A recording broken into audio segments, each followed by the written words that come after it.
3 года съемок и монтажа потратили работники Национального музея на документальный фильм под интригующим названием «Путешествие Кандинского к вратам смерти». Через архивные фотографии и специальные съемки там представлены места, которые упоминаются в дневнике великого русского живописца.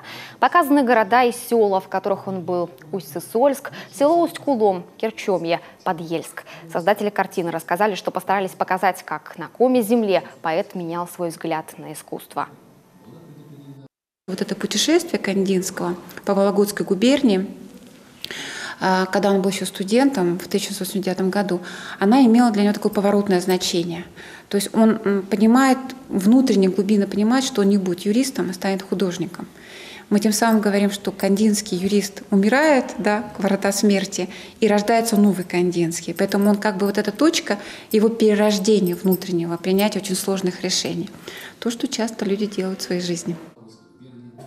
Фильм создан на средства благотворителей при поддержке Министерства культуры. Обыгрывается и картина Василия Кандинского «Пейзаж» 1913 года и собрание Государственного Эрмитажа. Авторы по секрету признались, это произведение один из главных музеев страны разрешил использовать в фильме бесплатно, за что им спасибо.